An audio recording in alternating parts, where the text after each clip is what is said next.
Hey, what's up guys? This is Anthony from Anthony's Customs, and for this review we are looking at the S.H Figuarts AKUMA Shogun from Kinnikuman. Now, you guys know, we've said this multiple times, I'm not familiar with this franchise, not particularly anyway, so I don't know anything about the character, but I can tell you that it's a really cool figure. I can't speak to the likeness, but if it is accurate to the character, then I think you guys are going to probably want to pick up this figure.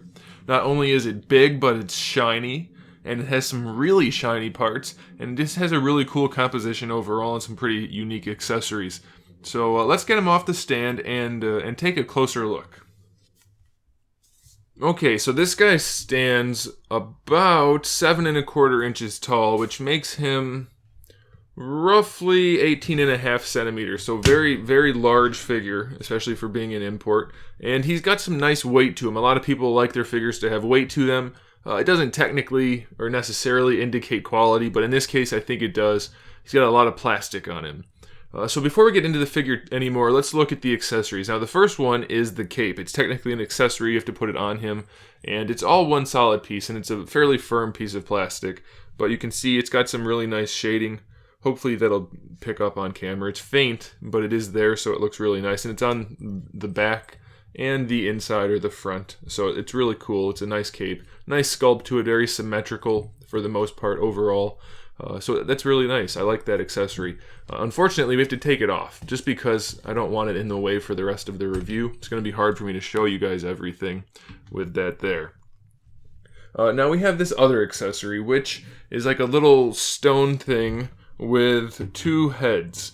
Now these heads, from what I can tell, are also usable for this figure and for Kinnikuman. I'm not sure at all about the story of these or what they are exactly, but they're just basically interchangeable heads. This thing has pegs on it that they sit on.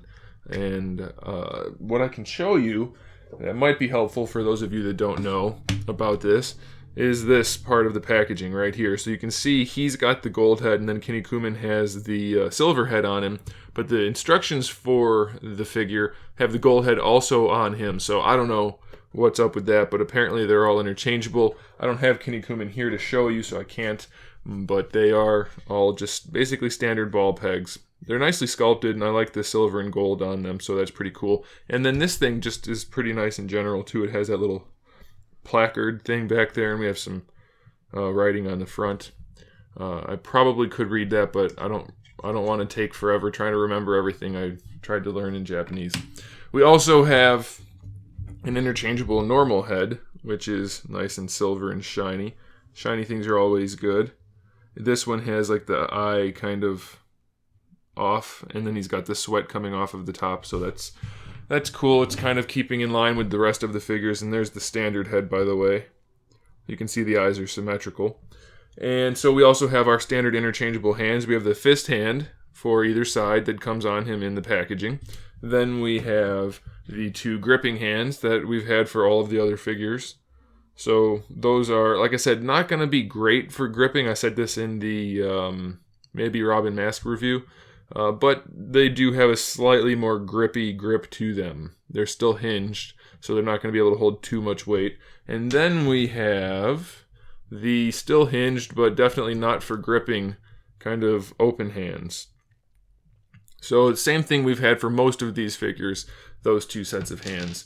We do have an alternate collar piece, and this is basically the exact same collar as the one that comes on him, except it's cut out a little bit right here. If you want to put this gold head on him, you can see it sticks out a little bit in the back, so that's just going to accommodate that. And you'll see in the photos at the end, I don't need to swap those out for you guys now. I think you understand what I'm talking about. It's just cut out a little bit back here so that you can fit that other head on there. And then the next accessory, or two accessories, is what I think, or they are what I think, maybe the coolest accessories we've seen in a figure in a long time, just because of how well they were made. Now this guy has these red things on here which are removable. They just have a little tab on there. It's super tiny, by the way, that tab, so be careful when you're popping these off. And the accessories he has are pieces that replace those, which are these giant blades. And not only are they just giant shiny blades, but they are vacuum chrome blades, which means they have that chrome plastic on there that was really prevalent, like in the late 90s on figures. They were putting this stuff on everything, mostly Transformers, at least that I can remember, and it tended to chip off and flake just from existing. Didn't even have to get beat up or anything.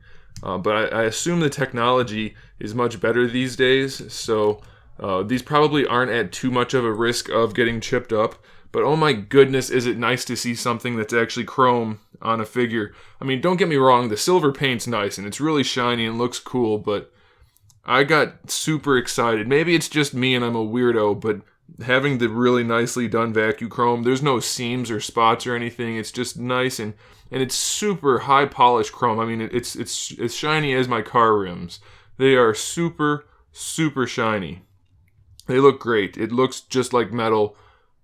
I don't know. Maybe I'm overly or easily excited when it comes to some things, but I think this is just, it's the cat's pajamas, as they would say. It's really, really cool. So I love those accessories, and I could not help but pose him with these if I had him on my shelf. So I'll stop talking about those because I could probably just keep saying I like them. But you guys get the idea. They're super shiny, high polished, very nicely. I'm still doing it. Okay, let's set those aside and talk about the figure. I know, I'm a weirdo.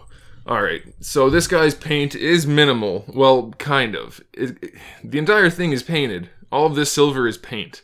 So it does have a lot of paint on it, but if you're not going to count the silver, there's not much. We have the red for the gauntlets and for the boots. We have a little bit of variation across the crotch area, and then we have basically just that chest logo. It's all done pretty well. I mean, there's really no complaints. The chest looks pretty good. It is sculpted in there also, so that helps the paint to look nice, and it helps them to paint it nicely, so no complaints. We have this kind of a gunmetal, slightly off silver for these parts, and then we have just this standard kind of matte gray for his trunks. The hair on the head area, obviously, is not it's not painted the best. It's somewhat chalky looking, and it feels to me, or seems to me, like they could have used a couple more coats and some shading. They don't have any shading on it, so it just looks a little off compared to the rest of the figure being really nice. The hair does look a little strange. Now, this guy has basically the same articulation that all of the figures have. He's got the double ball peg for the head to the neck, and then the neck itself is on a single ball peg. The hair does have a hinge on it, but as you can see, there's really no place to move it, so it doesn't really do much, and it does limit the head articulation to a degree. Now, if you want to interchange the heads, you could remove the hair altogether, but really you're supposed to just take the hair off. Of course, it's not coming off now. You're supposed to take the hair out. Okay, I can't pull on it because it's not my figure. Anyway, you pull the hair out and you put it back in the alternate head so that you have the hair on both heads. Or you could just leave it off. I suppose that's up to you if you didn't want it on there. I assume it's supposed to be there though, so again, that's up to you. Now for the shoulders, they function just like all of the other shoulders we've seen from this line. We have the butterfly joint that is on at least a ball peg. I'm not sure. I think it's probably just a double ball peg. So the entire butterfly joint is basically the same, but then we have these large things that are also just hinged. You can even kind of see the hinge in there, and it just pops them out a little bit to accommodate for the butterfly. Now that does pull his shoulders out really far away from his body, but they're pretty far out anyway, so I think that's okay. It works out pretty well, and you can get his arms out at least a little bit more, just not a whole lot.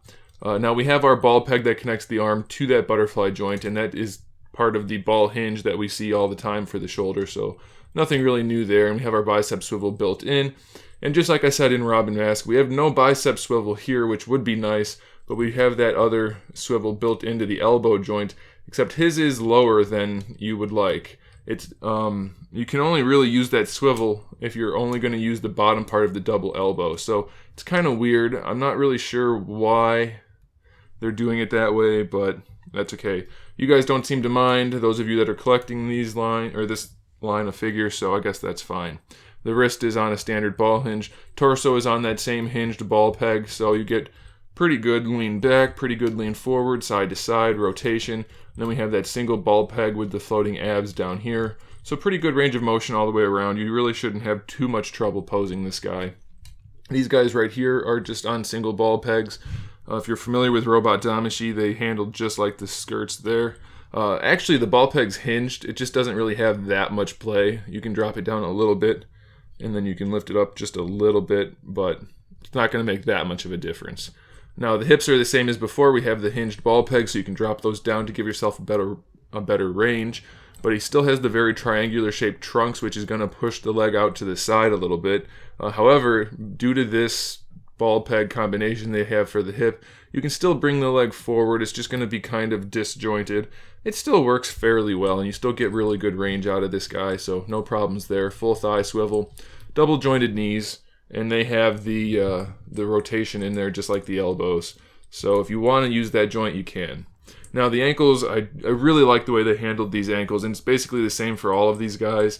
The later ones seem to be executed a little bit better, but they still function the same. We have this outer cap kind of thing that just floats there, but the whole ankle rotates, and then we have our hinge, our standard hinge, and then we also have our ankle rocker. And even though it puts the foot out at a little bit of an angle like the Marvel Legends, it has that extra rotation to get the foot back square. So I really like that, and that's how they did the Marvel Legends Taskmaster, the recent one, that I really liked. So the ankle, that's basically your ideal ankle setup on any figure, so it's nice that it's on this one.